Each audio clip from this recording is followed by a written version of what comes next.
طيب استعد تبارك الله. بسم الله والحمد لله والصلاة والسلام على رسول الله وعلى آله وصحبه ومن والاه. أما بعد, for we continue commentary of Sheikh Salih Al-Fawzan of Hadith 6. Nu'man bin Bashir radiallahu anhuma, himself and his father, Bashir bin Umar al-Ansari, are both companions. He said, بسم الله الحمد لله والصلاة والسلام على رسول الله وعلى آله وصحبه ومن والاه أما بعد. The name هو بشير ابن عمرو not عمر ابن عمرو الأنصاري. نعم. أحسن الله إليكم. He said, I heard Allah's Messenger sallallahu alaihi wasallam saying, certainly that which is lawful is clear and that which is unlawful is clear. What is lawful is clear from what Allah Ta'ala clearly stated in the Quran as being lawful, or what He sallallahu alaihi wasallam clearly stated as in His saying, lawful to you are all the beasts of cattle. Allah Azza wa Jal clearly stated the lawfulness of the beasts of cattle, and they are camel, cows, sheep, and what comes from it. As in His saying, whereas Allah has permitted trading. Thus, trading is permissible as long as it has not included uncertainty or deception in swindle. So It is from the best. فالبيع حلال, buying and selling is halal, is permissible.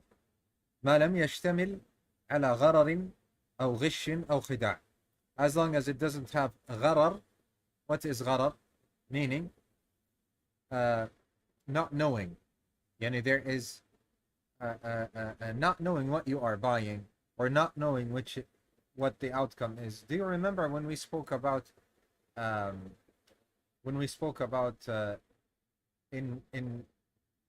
if you are going to buy something, and we gave an example, if I remember, it was about video games, right?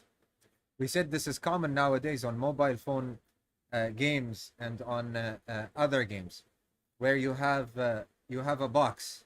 You buy a box and you don't know what's inside, or you buy something and it's either one of the two. So this is gharar. This is not allowed. Also, buying boxes. A box, you buy it in real life and you don't know, alaykum assalam wa rahmatullahi wa barakatuh, and you don't know what's inside. You might get more, you might get less. Some people do this. They do it, they buy a box and they make a video of it, and everyone is interested. They want to see what's inside the box and they don't know what's inside the box. And of course they gain money from views, but keep in mind, what they are doing is haram, because this is gharar. And the Prophet ﷺ was asked about it in Sahih Muslim, and he answered that it is haram. Keep this in mind. So gharar is buying something without knowing it. Also from the examples that we can give for gharar is also what Al-Allama Salih Al-Fawzan, may Allah subhanahu wa ta'ala preserve him, said in his explanation on Umdat Al-Ahkam.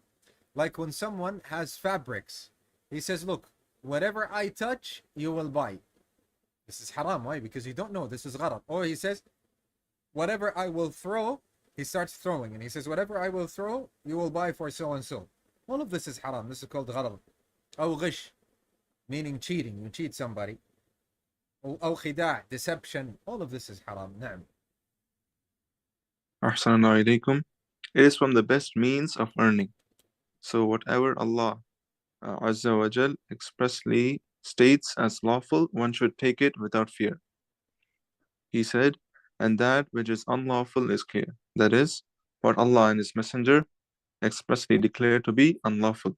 For example, He's saying, forbidden to you are al-maytata, blood, the flesh of Ahsanallahu alaykum.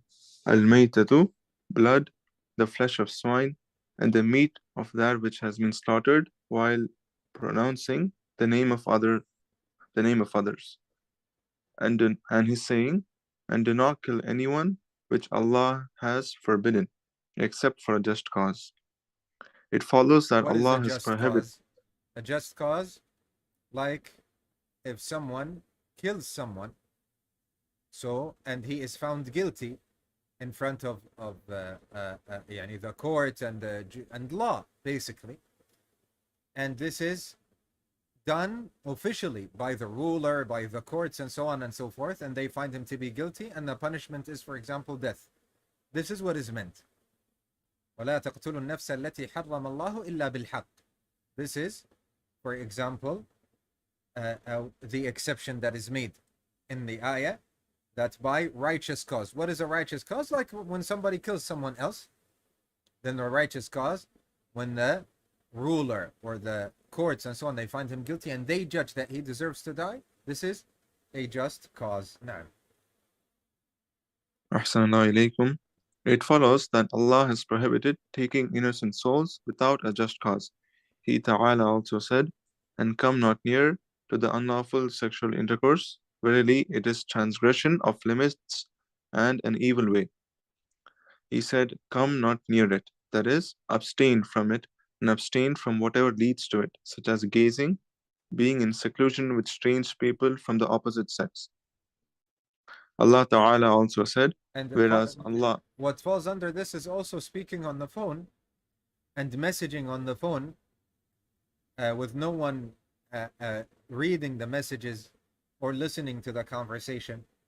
Some people say, but yeah, but my father allowed it. Even if your father allowed it, your father or your mother and so on, they have to listen to what is being said. And the best way, barakallahu fikum, is to avoid all of this. If somebody wants to get married, he goes, sits down with the family, sees the girl, the families meet one another, he meets with the girl he's interested in once or twice, and so on. This is the best way, barakallahu fikum. Naam. Ahsanallahu ilaykum. Allah Ta'ala also said, whereas Allah has permitted trading and forbidden usury. So it is clearly stated that the prohibition of usury. Therefore, whatever Allah or His Messenger Sallallahu Alaihi Wasallam expressly declare as permissible is taken, and whatever they declare as prohibited must be eschewed. I don't know what this means. And there is no place for hesitation except for the one with Where is the perversion. that you don't know what it means? I lost you, by the way. It says, and whatever they declare as prohibited must be, eschewed. Meaning abandoned. Must be abandoned now. And there is no place for hesitation except for the one with perversion and declusion in his heart. Whims and deviation in his heart. No. Ahsanallahu ilaykum. He said, but between these are ambiguous matters. That is, there are ambiguous matters between the lawful and the unlawful, which are not easily figured out to be from the lawful or the prohibited. This is because the evidences regarding them could be pulled in different directions. Some show that they are lawful and others show they are unlawful. The scholars differed about it. Some ruled lawful for its and unlawful, permissibility. Meaning permissible and impermissible. Ahsanallahu ilaykum. Some rule for its permissibility and others rule for its being prohibited, because each of them have preponderance to certain aspects of the evidence. Ustadh, just give me a few seconds. I have someone at the door. Right. And so basically, each one of them sees an overweighing factor from the evidence. And then the Shaykh said, فَهَذَا مُشْتَبِهٌ لَا يُدْرَى هَلْ هُوَ مِنَ الْحَلَالِ أَوْ هُوَ مِنَ الْحَرَامِ. And this is sometimes they translate the word mushtabih to ambiguous, meaning that undecided, whether it is halal or haram. فإنه يترك من باب الاحتياط. A person should leave it alone or should not do it as a precaution. والتورع حتى يتبين أمره, and taking heed, taking precaution and heed until it is clear. What does this mean? It means until the ruling is clear, whether it is allowed or not allowed, whether it is allowed or prohibited. نعم. Assalamu alaikum. Such things will be left out of caution and avoidance until the matter becomes clear.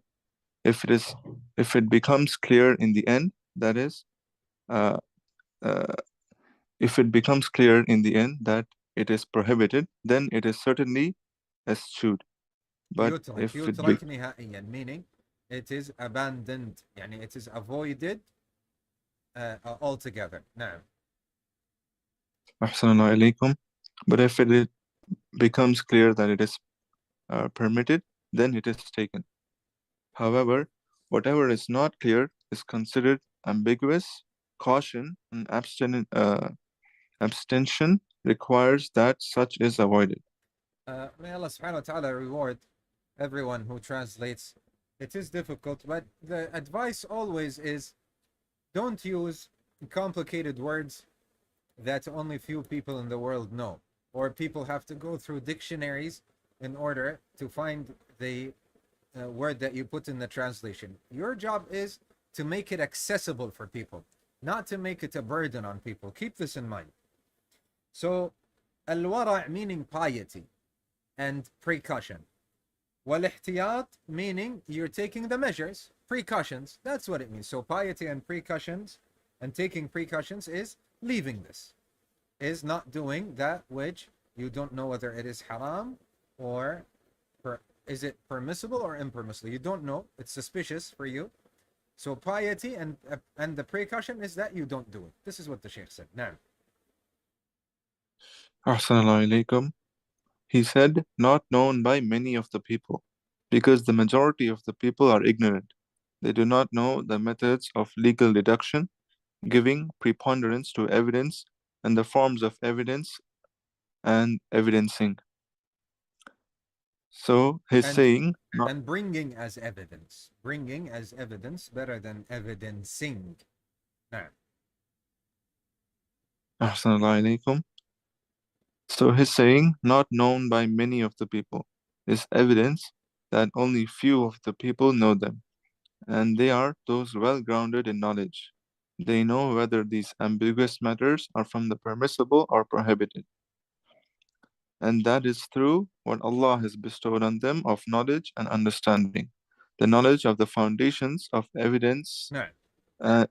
And this is a problem, barakallahu fi. And nowadays, I have gotten a few messages claiming something that Sheikh Abdul Muhsin Al-Abbad said. They are saying Sheikh Abdul Muhsin Al-Abbad is wrong, and so and so.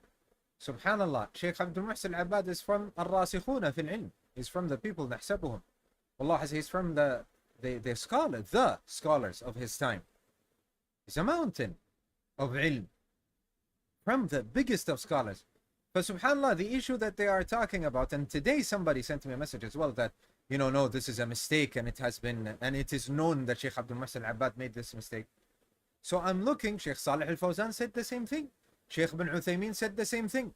Sheikh Salih Al-Sahimi said the same thing. Sheikh AbdulAziz Al-Rayis said the same thing. Sheikh Sulaiman Rahili said the same thing. Sheikh Muhammad Hisham Al-Tahiri said the same thing. So I am shocked at this. How do people claim that this is a mistake by Sheikh Abdul Muhsin Al-Abbad? Are these whims and desires? Subhanallah. And it is something which is known. Sheikh Al-Albani said it as well. Sheikh ibn Uthaymeen said it. And I will say it but very briefly because we touched upon this a lot.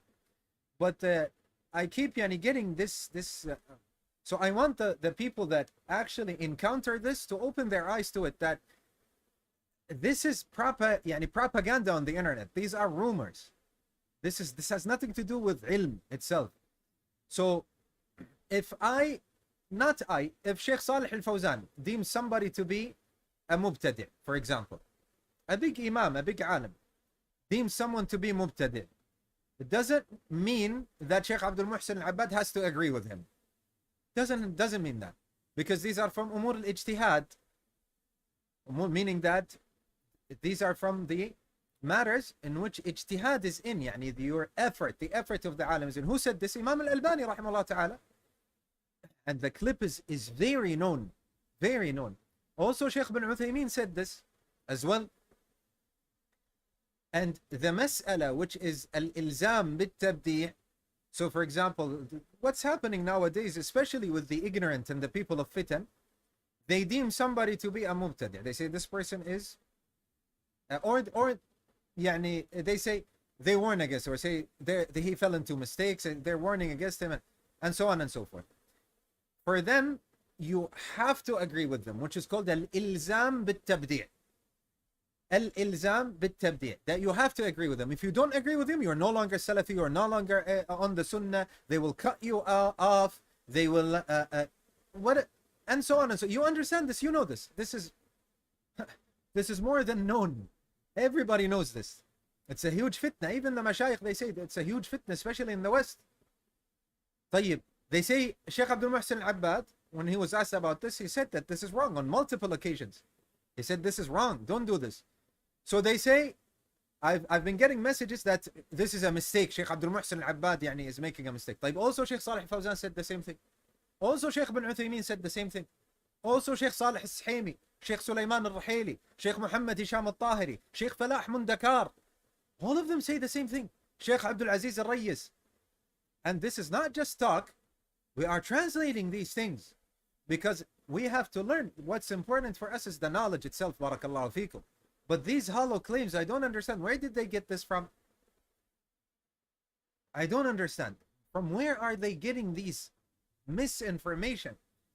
They are making it to seem that only Sheikh Abdul Muhsin Abbad said it, and this is a mistake.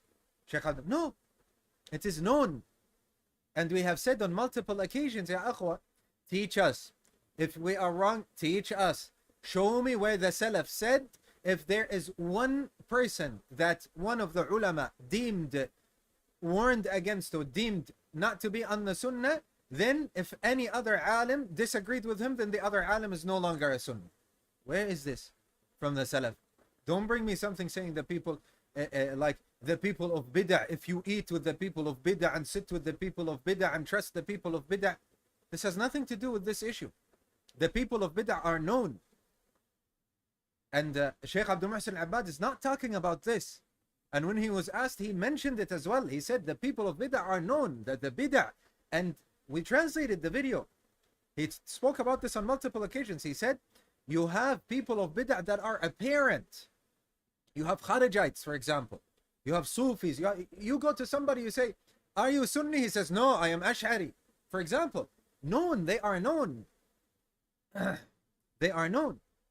So there is a difference between this and someone, one of the ulama, warning against somebody, and now you have to follow this alim. If you don't follow him, you're no longer a Sunni. Even if you're ignorant, look, you're ignorant, you have to warn against him. You have to make tabdi' against him. Who said this? Sheikh Ibn Uthaymeen said the person who does this, he might have fallen out of Salafi. It's clear, crystal clear. And this issue, I don't know that there is any disagreement about it. Who said that there is disagreement about this? So that you come and say only Sheikh Abdul Muhsin Al-Abbad. So ya ikhwa, if you are ignorant, shut your mouth. Stop indulging in this. Look, we are reading now something that has to do with what? With the people, الراسخون في العلم and so on. Things that matters of takfir, matters of tabdi', matters where there are bloodshed and enmity and conflicts and ruling and talaq, divorce and marriage, and shut your mouths. Don't speak. Learn how to keep your mouths closed. You don't know how to make wudu. How are you talking about these things? And by the way, we tried this. We tried this with some people. We said, what is the meaning of so and so? You ask him, what is a pillar? He doesn't know. What is a condition? He doesn't know. You say, what is the difference between a pillar and a condition? He doesn't know. You say, how many are the pillars of salah? He doesn't know. You say, when you make wudu, do you know what al-maghabin are? Do you know what al-adhara are? He doesn't know. Sheikh, what are you doing? If somebody studied for a year, just 1 year, is a freshman, he is in comparison to you, he is ahead of you very, very, very much. In terms of ilm, he is miles ahead of you. And they shouldn't speak. Why are you speaking? But subhanallah, don't fall into this, barakallahu fikum. Now the Shaykh rahimahullah here, Shaykh Fawzan, what is he saying? He said that there are matters only some people know, and these are الراسخون في العلم. They know suspicious matters. Is it halal? Is it haram? So we have to realize this. Are you from the rasikhun of ilm? Are you, people come to you for fatwa, countries come to you for fatwa, you are the head of fatwa upon the sunnah and the jama'ah, you are a judge, an Islamic judge in an Islamic court. Do you hold? No, you're none of this. Actually, if you made a mistake in your salah, you might not even know how to fix it. That is why you want to follow the Salaf. This is not the way of the Salaf. What you are doing is not the way of the Salaf. The Salaf never ever said, indulge in something that you have no knowledge of. The Salaf never ever said that tatasaddar, that you would go ahead and go forth and start talking about the matters that are dedicated to the people who are ulama, true scholars, that their beards have turned gray in seeking knowledge and teaching and so on and so forth. No, this is not the way of the Salaf. The way of the Salaf is that you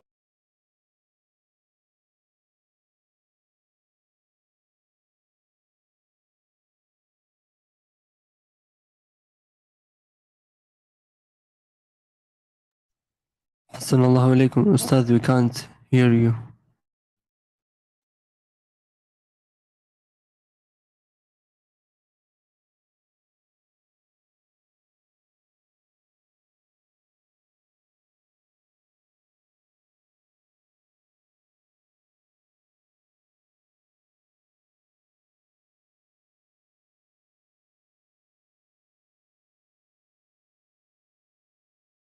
No, we heard you for like half a second and then again.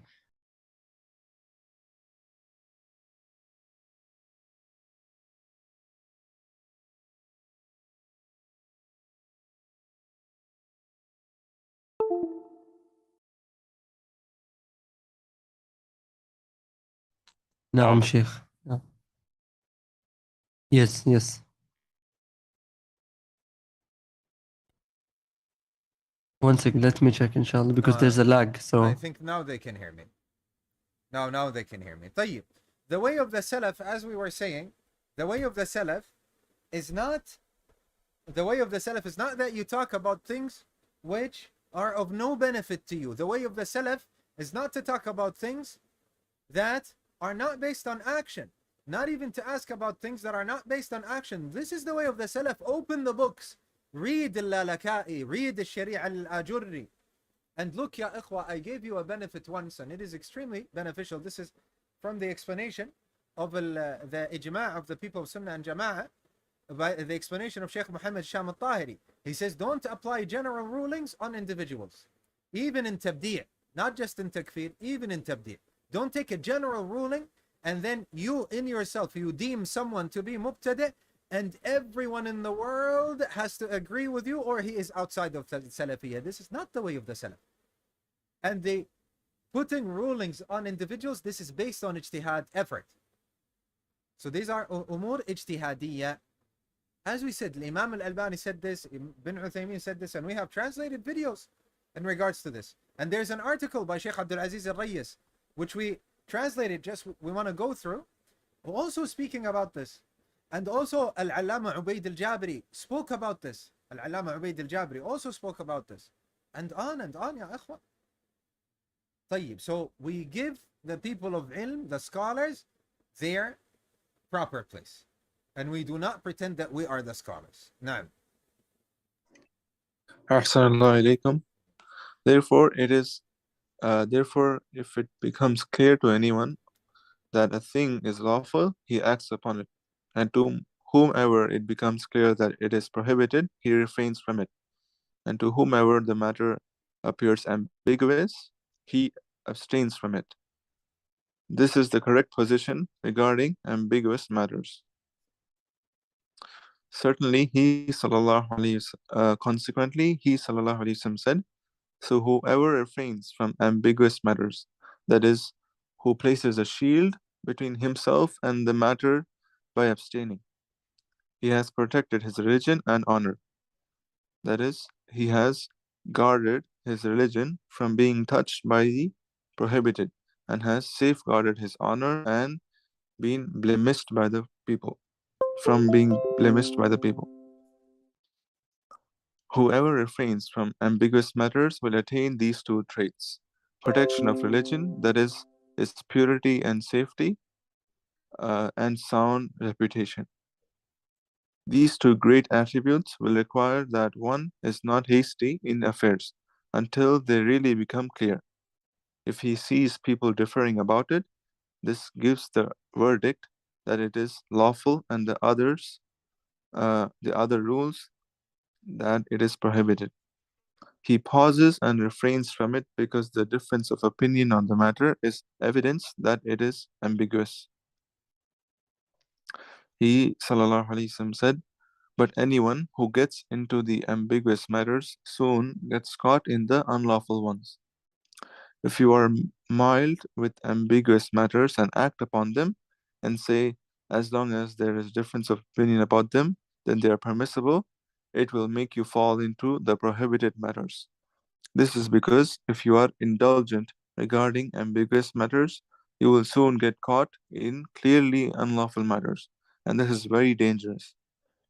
So if a person is mild regarding the matters upon which there is difference, he soon ventures into what is prohibited by consensus and has left his religion and honor unprotected. This is from the inadequacies of the people nowadays. نعم. Some of Listen them, what the Sheikh is saying. وهذا من الآفات, from the diseases, not in inadequacy. This is from the disease. Afa, disease. Afa, you know what an afa? Afa is like, like the pesticide or the pest eating your crops. This is afa, I mean, a disease. So the Sheikh is saying these are from the diseases that is existent nowadays with people. Focus. What is this disease? Na'am. Assalamu alaikum, some of them would say, as long as there is difference of opinion on it, there is no blame on me if I act upon any of the positions I choose. We say, no, you should rather find out what is permissible because this action of yours could make you fall into something prohibited, and you would not have protected your religion and honor, while the difference of opinion does not justify your falling into the prohibited. And this is crucial. First of all, what does it mean, your religion and honor? Your religion, by not falling into that which is haram, by not falling into sin, you're protecting your religion. And your honor, meaning that people speak about you. So for example, if someone is smoking, وَالْعِيَاذُ بِاللَّهِ, we seek refuge by Allah. If someone is smoking, so people look at him, what do they say? So-and-so smokes. So-and-so doesn't care for his health. He knows it's haram and he's doing it every day. So they're speaking about you. You didn't protect your honor. طيب. And the Sheikh is talking about, he's saying some people, they look for these differences by the ulama and they say, okay, there is a difference between the ulama, so we can do whatever we want. He says no. Or some people look at something which is a shubha, yani it's either halal or haram. He doesn't know, and he says, okay, no problem. I can do one of them. I can do whatever I want. No. The Sheikh is saying, stay away from it. So if you're not sure, is it halal or haram? The right choice is to stay away from it, to protect your deen and honor. Na'am. Ahsanallahu alaikum. If one wants to pass through a road about which he is not sure whether it is safe and secured from highway robbers or wild animals or not, he avoids it due to his being uncertain about it. And the most probable thing, anyway, is that it is not safe. This is regarding a worldly affair. How about the matter of the religion, which is even greater? This hadith contains affirmation for abstention and caution. Meaning piety and precaution. No. Assalamu alaikum. And that it is necessary that one takes to piety and caution because they are safer for him and more distancing from lapses. Then the Prophet ﷺ gave an illustration of the one who gets into ambiguous matters, that he soon gets caught in the unlawful matters. He ﷺ said, like the shepherd, one who tends sheep, who pastures around the sanctuary. Al-himma, something. Hima, not himma. Oh, okay. Al-himma, al-hima, something that is consecrated. That it was the practice of the Arab tribes that they would consecrate a fertile land and no one near. Consecrate. You know what consecrate? And they make boundaries on it. Yeah, they make like they put a fence around it, for example, something like this. Nah. Ahsanallahu alaikum, and no one near it, so that it becomes exclusive to them for their livestock. So when a shepherd pastures his sheep around his sanctuary, he is unable to prevent some of his sheep from getting into that sanctuary. Perhaps one or more will escape into it, and he faces the retribution of the owner of the sanctuary. But the clever among them is the one who is cautious in his affairs, and grazes his herd far away from the sanctuary. Thus, as the shepherd may not be able to prevent his sheep from getting in the sanctuary, so it is that one may be unable to prevent himself falling into the unlawful if he gets drawn into ambiguous matters.